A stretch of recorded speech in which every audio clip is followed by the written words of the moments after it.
बिहार मनीष कश्यप, तालियों से स्वागत।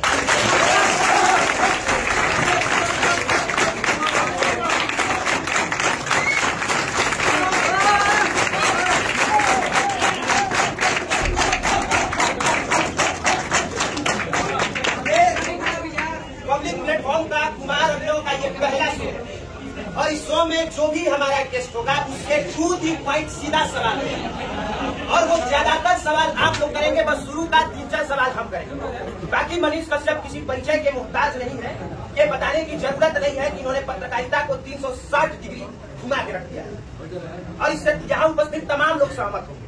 कहा से कि ऐसे तो पत्रकारिता नहीं होता था कि माइक लेके ये सब इन्होंने किया। एक अलग तरह का क्रांतिकारी कदम लेके आए, लेकिन अफसोस कि इनके ऐसा करने के बाद बटेरे पत्रकार आए और जिन्होंने बहुत सारे ऐसे लोग हैं जिन्होंने गंद भी फैलाया। अब सीधे आते हैं मनीष कश्यप जी सवाल, ठीक है। पहला सवाल कि आप जो भी न्यूज कवर करते हैं, हर न्यूज कवरेज पे कोई ना कोई कंट्रोवर्सी हो जाता है। आपने अयांश का मुद्दा उठाया, कंट्रोवर्सी हुआ। आपने रिक्शा वाला का मुद्दा उठाया, कंट्रोवर्सी हुआ। आपने छोटू हाथी का मुद्दा उठाया, वो भी कंट्रोवर्सी हुआ। आपने वायरल सोनुआ का मुद्दा उठाया, वो भी कंट्रोवर्सी हुआ। अब बताइए, जब जब आप ऐसा करते हैं कंट्रोवर्सी क्यों हो जाता है? मैंने बाढ़ का मुद्दा उठाया, मैं भगवान से प्रार्थना करूंगा उस पर कंट्रोवर्सी हो, लेकिन उस पर मैंने बाढ़ का मुद्दा उठाया, उस पर कंट्रोवर्सी नहीं हुआ। मैं चाहता हूं उस पर कंट्रोवर्सी हो। मैं शिक्षा का मुद्दा उठाया, उस पर कंट्रोवर्सी नहीं हुआ। मैं चाहता हूं उस पर कंट्रोवर्सी हो। मैं स्वास्थ्य का मुद्दा उठाया, उस पर कंट्रोवर्सी नहीं हुआ। मैं चाहता हूं उस पर कंट्रोवर्सी हो। मैं सड़कों पे जाके वीडियो बनाता हूँ, इंजीनियर के खिलाफ बोलता हूँ, गलत इंजीनियर के खिलाफ। मैं चाहता हूँ उस पर कंट्रोवर्सी हो, उस पर कंट्रोवर्सी नहीं हुआ। मैं बिहार में रोजगार का मुद्दा उठाया, दूसरे राज्यों में जा जाके घूम घूम के वीडियो बनाया। मैं चाहता था उस पर कंट्रोवर्सी हो, नहीं हुआ। मैं यूनिवर्सिटियों का सेशन समय पे कराने के लिए मुद्दा उठाया, अनेकों वीडियो बनाया। मैं चाहता था उस पर कंट्रोवर्सी हो, नहीं हुआ। लोगों ने कंट्रोवर्सी किस मुद्दों पे किया?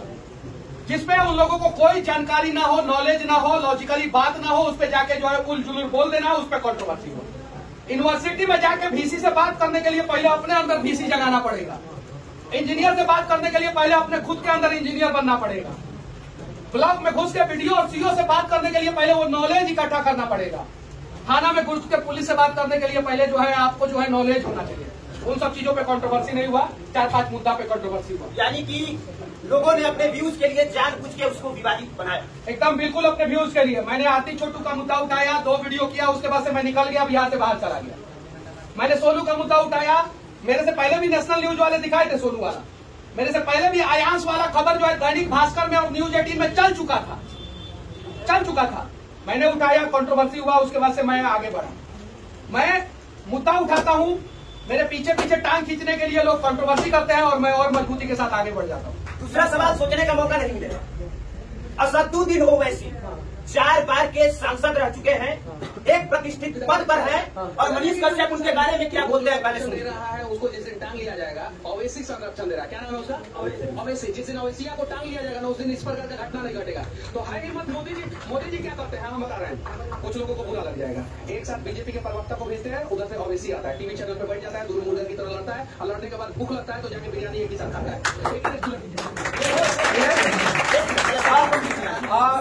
इस सवाल जो मैंने बात बोला है, एनआईए के रिपोर्ट के मुताबिक जो है बहुत सारे लोगों का बांग्लादेशी संगठन का संबंध जो है हैदराबाद में था। ये ना ओवैसी भाई बोला था कि 15 मिनट में हम साफ कर देंगे। किसको साफ कर देंगे? किसको साफ कर देंगे? बोला था ना 15 मिनट में। तो हम अरे ओवैसी बोला था मैं, असदुद्दीन या अकरबुद्दीन नहीं बोला था, मैं ओवैसी बोला था। और वह ओवैसिया ने बोला था, तो वैसे ओवैसिया को रेल दिया तो कौन सा गुनाह कर दिया? मैं ओवैसी बोला था। जो मनीष कश्यप भाई बात कह रहे हैं, वो बोला था असदुद्दीन ओवैसी के भाई ने कि 15 मिनट के लिए हटा दीजिए, पुलिस हटा दीजिए, तो यहाँ पे शायद हिंदू नहीं बचे। ऐसा उसने, वो ओवैसी का भाई था। लेकिन आपने जिसको टारगेट किया है वो ओवैसी है जो 4 बार सांसद रह चुके हैं। मैंने ओवैसी को बोला था, नाम नहीं रखा था किसका, और 4 बार के सांसद हैं तो वो अपने भाई को जेल में डलवा दे। अगर इतना ईमानदार सांसद है तो भाई का संरक्षण क्यों करते हैं? जो भाई जो है एक कम्युनिटी को गर्दन काटने की बात कर रहा है, दूसरा भाई उसका संरक्षण कर रहा है, तो दोनों भाई गलत है। बोले वो मंच पे आके कि नहीं मेरा भाई ने गलत स्टेटमेंट दिया था, मैं ओवैसी को फूलमाला के साथ स्वागत करूंगा। चांदी का मुकुट मुझे आज पहचान पहनाया गया है ना, मैं सोना का मुकुट पहनाऊंगा। वो आगे बोले कि मेरा भाई गलत बोला। दूसरा बात, कांग्रेस के हजारों मुस्लिम नेता बोलते हैं कि ओवैसी जो है बीजेपी का बी टीम है, तब मुसलमानों को बुरा नहीं लगता? तब नहीं लगता? कांग्रेस का नेता बोलता है सर कि ओवैसी जो है बीजेपी का बी टीम है। आरजेडी के नेता बिहार में बोले ओवैसी ने हरवा दिया गोपालगंज आरजेडी को, ओवैसी ने हरवा दिया क्या बोलते हैं सीमांचल क्षेत्र। हाँ, तो आरजेडी के नेता बोले तो दिक्कत नहीं है, कांग्रेस के नेता बोले तो दिक्कत नहीं है, और सेम बात मनीष कश्यप बोले तो दिक्कत हो जाता है। यार ये सब चीजों से ऊपर उठना पड़ेगा। और ये जब तक ओवैसी जैसे नेता रहेंगे, जब तक सिर्फ और सिर्फ उलझुल बयान देने वाले नेता रहेंगे, तब तक विकास पे बात नहीं होगा। जैसे पेट्रोल डीजल महंगाई होता है ना, महंगा होता है ना, जैसे महंगाई बढ़ता है वैसे ही सरकार के लोग बोलते हैं ओवैसी को कि जाओ ना कुछ ऐसा स्टेटमेंट दे दो कि हिंदू मुस्लिम हो जाए। ओवैसी स्टेटमेंट दे देता है महंगाई के भाड़। कभी न्यूज चैनल पे आके महंगाई पे चर्चा करते हैं? नहीं। आके चर्चा करें, हम साथ देंगे, इनका इंटरव्यू करेंगे। हम चाहते हैं कि भारत के विकास की बात करें, हम साथ देंगे, हम इनका इंटरव्यू करेंगे ओवैसी साहब का, हम रिस्पेक्ट देंगे, हम सोना का मुकुट उनके ऊपर पहनाएंगे। आइए ना मिलकर जो है हम लोग भारत के विकास की बात किए। लेकिन इसी इंटरव्यू का छोटा सा क्लिप काट के देखिएगा लोग, छोटा छोटा, लेकिन पूरा नहीं सुनेंगे। ओवैसी, मैं तो भगवान से प्रार्थना करूंगा कि सारे मुसलमान के पास जो है ओवैसी इतनी संपत्ति हो जाए। मैं अपना संपत्ति पूरा देश के नाम पे लिखने के लिए तैयार हूँ। आए ओवैसी इसी मंच पे और बोल दे कि मैं अपना पूरा संपत्ति जो है मुसलमानों के नाम पे लिख दूंगा। सिर्फ लिख दे मुसलमानों का रहनुमा बन है तो मैं अपने पूरा संपत्ति देश के नाम पे लिख दूंगा, पूरा का पूरा। हिम्मत है तो लिख दे। तीसरा सवाल, मनीष कश्यप जी तेज प्रताप यादव का इंटरव्यू करते हैं और तेज प्रताप यादव जी क्या जवाब देते हैं, एक बार सुनिए।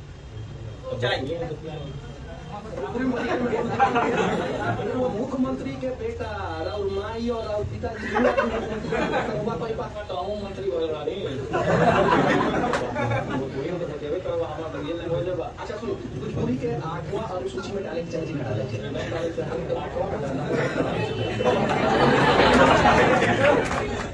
डाले मनीष कश्यप जी पूछे तेज प्रताप यादव जी से कि भोजपुरी के 8वां अनुसूची में डाले के चाहिए कि ना डाले, तब तेज प्रताप यादव कहा कि पहला। आप फिर से इंटरव्यू सुनिए। उन्होंने बोला कि 8वां अनुसूची में डालना चाहिए कि नहीं डालना चाहिए, तो उनका जवाब आया कि पहले नंबर पे डालना चाहिए।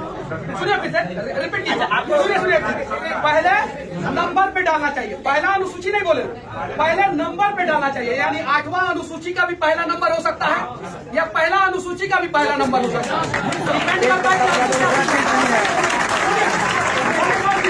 मैं उनके पार्टी का प्रवक्ता नहीं हूं, उनका पक्ष नहीं ले रहा हूं। अरे वो मंत्री तो बोला ना साला कि भोजपुरी को डालना चाहिए पहले।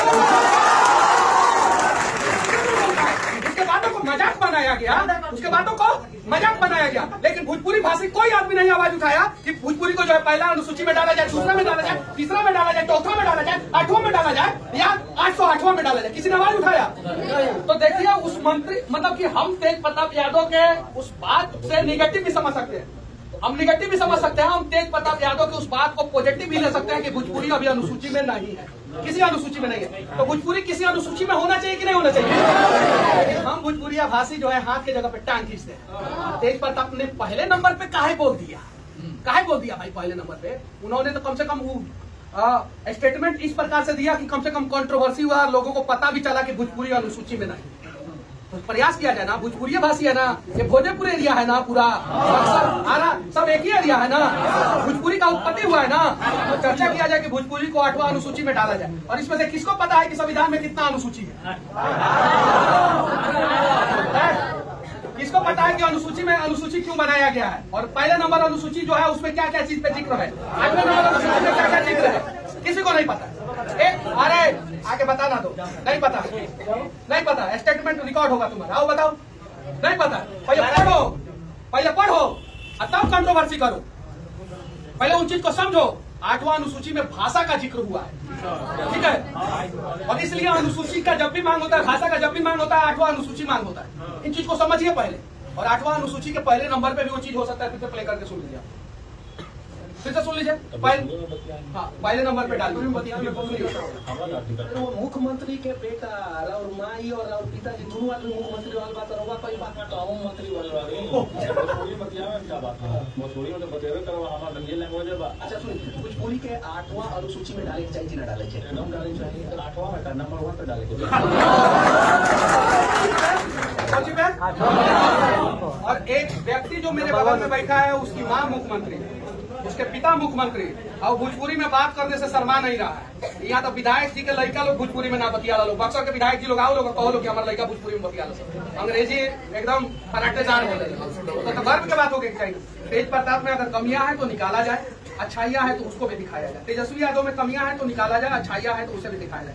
लालू जी में कमियां है तो निकाला जाए, रेल मंत्री के रूप में अच्छा काम किए थे उसे भी दिखाया जाए। नीतीश कुमार में कमियां है निकाला जाए, लेकिन उनका जो 2005 से 2010 का कार्यकाल था वो कमाल का कार्यकाल था, उसे भी दिखाया जाए। और मेरे अंदर अगर कमियां है तो उसे भी निकाला जाए, लेकिन मैं अगर अच्छा काम कर रहा हूं तो उसे भी दिखाया जाए। मनीष कश्यप की कमी हम नहीं निकाल रहे। जितना कंट्रोवर्सी हुआ है, जो सोशल मीडिया पर लिखा गया है, जो कहा गया है, उसी पर बस इनका पक्ष जानना चाहते हैं कि उसको अपने तरीके से कैसे सही करके बताते हैं या इस पर उनका क्या राय है। ठीक है, अब अगले सवाल पे आते हैं। सोनू सूद जी बिहार आए और जब वो बिहार आए तो एक बड़का कंट्रोवर्सी हो गया कि कोई एगो कलाकार है जो रोने लगा कि हमको मौके नहीं। ठीक है, भागलपुर की जिया है आदर्श, तो उन्होंने ऐसा कहा कि हमको मौका नहीं दिया गया। तो सोनू सूद वाला मामला क्या हुआ ये बताइए लोग। मैंने कुछ अपने करीबियों को बुलाया था जिनको मौका नहीं मिला स्टेज पे परफॉर्म करने का। कार्यक्रम जो है, कोई भी कार्यक्रम हम लोग करने का प्रयास करते हैं, थोड़ा सा गड़बड़ हो ही जाता है। जैसे इसी कार्यक्रम में थोड़ा सा ज्यादा भीड़ हो गया है कि नहीं हो गया, तो वैसे ही हो गया था। और मैं उस कार्यक्रम के लिए मैं उन तमाम लोगों से माफी मांगा था। आज भी मैं माफी मांग रहा हूँ कि मेरे वजह से अगर किसी को भी कहीं भी तकलीफ हुआ है तो मैं माफी चाहता हूँ। लेकिन साथ ही साथ सबसे विनती करना चाहता हूँ कि गलतियां सबसे होती है, माफ करके आप लोग आगे बढ़िए और बिहार के लिए लगातार प्रयास करते रहिए और बिहार का नाम रोशन करते रहिए। अभी हाल ही में सुना गया कि नवादा में आप रिपोर्टिंग करने गए और वहां पर ये खबर फैलाया गया कि आपको पीटा गया। अब आप बताइए कि उसकी सच्चाई क्या है। आपको सिर्फ गाली दिया गया था, पीटा गया था? और अगर गाली ही दिया गया था या सिर्फ पीटा ही गया था तो ऐसा क्यों करता? गाली गलौज मेरे साथ हुआ था। 6 लोगों की मौत हुई थी एक परिवार में जहर खाने के बाद। पहले ये क्लियर कर दीजिए, पीटा गया था कि गाली दिया? गाली गलौज हुआ था मेरे साथ, लेकिन अगर जिस दिन मेरे साथ अगर ऐसा घटना ना हो, लेकिन अगर मारपीट होगा तो उसमें भी लोग मजे लेंगे। मुझे अफसोस इस बात की है और मैं मतलब कि इससे मैं डरने वाला नहीं हूँ। पहला चीज। दूसरा चीज कि हमारे देश के जवान जब शहीद होते हैं तो लोग उस पर भी मजे लेते हैं। आप लोग फेसबुक पे जाके देखिएगा, जब शहीदों का हम लोग फेसबुक पे पोस्ट करते हैं तो लोग स्माइली वाला इमोजी डालते हैं कि नहीं डालते? तो जब हमारे देश के जवानों को लोग बकसते ही नहीं है तो मैं कौन से खेत का मूली हूँ? मेरे साथ भी ऐसा होगा और हम लोगों को तैयार रहना होगा। भगत सिंह मार खाए थे कि नहीं खाए थे? अंग्रेजों ने मारा था। हमारे देश के स्वतंत्रता सेनानी मार खाए थे कि नहीं खाए थे? कुछ लोग तो लाठी खाए और वहीं पे मर गए। सबको पता है, इतिहास की किताबों में आप लोगों ने पढ़ा है। लेकिन क्या वो लोग पीछे हट गए? नहीं हटे। मेरे साथ गाली गलौज हुआ। बिहार के लोगों को मेरे साथ खड़े हो जाना चाहिए था, सभी लोगों को, सभी लोगों को खड़े होना चाहिए। मनीष कश्यप आखिर किस मकसद से गया था और क्या गलत दिखा रहा था वहां? और जब 12 करोड़ बिहारी में से 12 करोड़ बिहारी खड़े होते मेरे साथ तो मुझे और गर्व महसूस होता और मैं और स्पीड से काम करता। लेकिन मैं रुका नहीं और मैं अभी भी काम करूंगा। मेरे साथ गाली गलौज हुआ था, गंदा गाली दिया गया था, लेकिन उन लोगों को ये पता नहीं था कि अगर इस वीडियो को डालेंगे तो और कंट्रोवर्सी होगा। सच्चाई ये है कि अपराधी कोई और था और फंसा कोई और। इसलिए जो है कहीं नहीं तो कहीं उसको दबाने के लिए जो है मुझे वहीं से वापस भेजने का प्रयास किया गया। यहाँ पर आप लोगों को हम एक किस्सा सुनाना चाहेंगे, ध्यान से सुनिएगा। जब हम मनीष कश्यप के पक्ष में कम से कम 2-3 वीडियो बनाए होंगे बैठे बैठे स्टूडियो से, और जब बनाए तब तक कुछ लोगों के द्वारा कहा गया कि इनकी चापलूसी कर, ये कहा गया लोगों को। हम एक बात बताते हैं कि इनसे पहले कोई ऐसा पत्रकार नहीं था जो किसी और पत्रकार को सपोर्ट करता। सबकी अपनी एक दूसरे के खिलाफ जो है वो जलन होता है। एक टीचर दूसरे टीचर से, दुकानदार दूसरे दुकानदार से, एक बिजनेसमैन दूसरे बिजनेसमैन से और एक पत्रकार दूसरे पत्रकार से। लेकिन ये पहली बार हो रहा है कि एक पत्रकार सवाल पूछ रहा है, दूसरा पत्रकार अपना सारा काम छोड़ के उस सवाल का जवाब दे रहा है, पहली बात। और दूसरी बात कि जब हम पब्लिक प्लेटफॉर्म की शुरुआत किए थे तब लगातार 1 साल फ्री में काम किए। वैसे तो 4-5 साल फ्री में काम किए हैं, लेकिन 1 साल तक फ्री में काम किए तब जब हमारे चैनल से पैसा आ रहा था। तब लोगों को लगता था कि पैसा कमा रहा, लेकिन हम एक पैसा नहीं कमा देते, ईमानदारी से बता। लेकिन लोगों को लगता है कि 40 मिलियन व्यूज गया, 50 मिलियन गया, 20 मिलियन गया तो पैसा ही छाप रहा है। तब हम हुआ क्या था कि कोई टेक्निकल इशू था जिस वजह से पैसा मेरे पास नहीं आ पा रहा था। सबके पास ट्राई किया। दिल्ली का वेब कंपनी है उसके पास गया, तो कहा कि आपका 15 लाख रुपया बना है, हमको 50% दे दीजिए, हम आपका पैसा निकलवा देंगे। 7 लाख हमको दे दीजिए, 7 लाख हम आपका पैसा निकलवा देंगे। लास्ट में हम मनीष कश्यप जी के पास और लास्ट में इनसे कहा कि ऐसा बात है, अगर आपके पास पैसा नहीं रहेगा तो संभव नहीं है कि आप रिपोर्टिंग कर पाएंगे। कहीं पहुंचने में तेल लगता है, कहीं पहुंचने में आपका वक्त लगता है और पैसों की जरूरत सबको है, पता है। बिना कुछ कहे मात्र 2 दिन में 15 लाख रुपया इन्होंने मेरा निकलवाया और 1 पैसा उसमें से नहीं।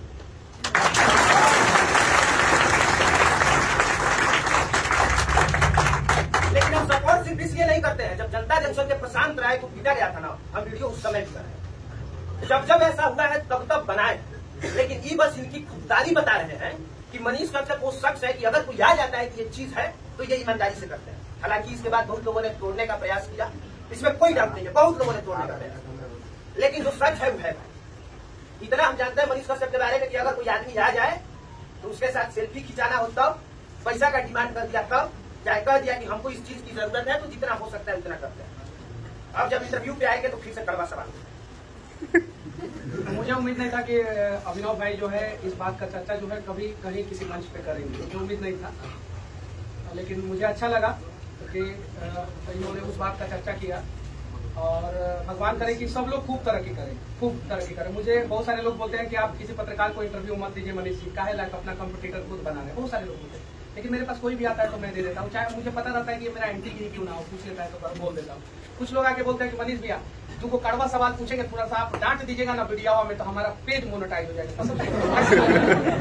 ऐसे बोलते हैं, मैं सर पे हाथ रख के बोल रहा हूँ, ऐसे बोलते हैं कि डांट दीजिएगा ना तो मेरा पेज मोनेटाइज हो जाएगा। बड़ी दिन से मेहनत कर रहा हूँ मनीष भैया, अब नहीं डांटूंगा तो गाली देगा कि मनीष भैया अपने आप को हीरो बनाए, और डांट दूंगा तो कमेंट में लोग गाली देते हैं कि मनीष कश्यप डांट डांट दिया, और जब डांट देता हूँ तो मोनेटाइज हो जाता है बहुत सारे लोगों को। अब मैं करूँ तो करूँ क्या करूँ, मुझे समझ में नहीं आता। लेकिन हमें एक दूसरे का मदद करना चाहिए, चाहे वो अभिनव भाई हो, चाहे मैं हूँ, चाहे जो भी लोग, एक दूसरे का मदद करेंगे तो रिटर्न गिफ्ट आता है। मनीष कश्यप ने आज से 1.5 साल पहले, मैं अपने मम्मी का कसम खा के, मैं अपने सर पे हाथ रख के कसम खा के बोल रहा हूँ कि मैंने 1.5 साल पहले नहीं सोचा था कि फेसबुक पे सबसे ज्यादा फॉलो किया जाने वाला पत्रकार देश का मैं बन जाऊंगा। कश्मीर से लेकर कन्याकुमारी तक और गुजरात के कच्छ से लेकर अरुणाचल प्रदेश तक सबसे ज्यादा फॉलो किया जाने वाला पत्रकार फेसबुक पे मैं, और मैंने सोचा नहीं था कभी, मैं किया, और जितना किया उतना रिटर्न गिफ्ट भगवान ने मुझे दिया। आप लोग भी करेंगे ना तो भगवान आप लोगों को भी देंगे।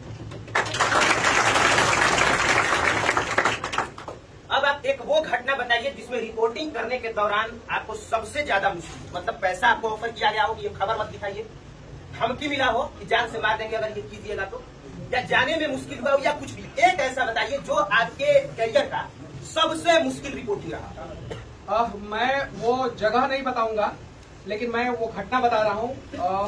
मैंने तो बहुत रोड, नाला, सड़क, बिजली, पानी पे बहुत सारा रिपोर्टिंग किया है। एक सिविल इंजीनियरिंग वाला ही रिपोर्टिंग किया, पुल, सड़क, जो समझना है आप लोग समझ जाइए, उसमें रिपोर्टिंग किया, वीडियो बना के आया, मुझे फोन किया गया, पैसे वैसे का ऑफर दिया गया, मैं बोले नहीं, मैं कितना पैसा ये तो बता, मैं तो उस चीज को दिखाऊंगा, और मैंने उस चीज को दिखाया, और उस चीज को दिखाने से असर ये हुआ कि ठेकेदार के ऊपर कार्रवाई हुआ, और कार्रवाई होने के बाद जो है रिपोर्ट मांगा गया और वो काम सही हुआ। पहला ये घटना मैं बता दिया। दूसरा घटना मैं बता रहा हूँ, जब कश्मीर से मैं आ रहा था, कश्मीर से जम्मू आ रहा था, तो एक जगह है शायद से कठुआ जगह है, शायद से वो जगह कोई दूसरा जगह मैं बता दूंगा, मैंने फेसबुक पे वीडियो डाला है, वहां पे मैंने वीडियो बनाया। पुल में जो है गड़बड़ हो रहा था और बिना सेफ्टी का काम हो रहा था कश्मीर में, अब सोच लीजिए जम्मू कश्मीर में, वहां पे मैंने वीडियो बना दिया। तो मुझे कान में कुछ लोग आके बोले कि आगे नहीं बढ़ पाइएगा, कि वीडियो डिलीट कर दीजिए। हम बोले कि रोक लीजिए, तब आपको रोकना है। तो मेरे बाबूजी यहीं पे कश्मीर में 12 साल पकड़ रहे, कश्मीर को शांत कर। हमारे पिताजी आर्मी में, आर्मी वाला लोग ना कश्मीर को शांत किया कि नहीं, दरवाजों को शांत किया कि नहीं, बोले रोक लीजिएगा, और किसी ने नहीं रोका। और मैंने वो वीडियो बनाया, दिखाया, और उसका असर ये हुआ कि वहां का कमिश्नर ने संज्ञान लिया, और कमिश्नर ने फेसबुक पे पोस्ट डाला। वो कमिश्नर का मेरे पास रिपोर्ट है, और जवाब पूछा कमिश्नर ने ये गड़बड़ी क्यों हो रही है। तो ये 2 घटना जो है, मतलब कि थोड़ा सा कंस्ट्रक्शन फील्ड में रिपोर्टिंग के दौरान मुझे दिक्कत हुआ थोड़ा। अब यहाँ पर छोटा सा ब्रेक लेंगे, पानी पी लेंगे, और इसके बाद आखिरी के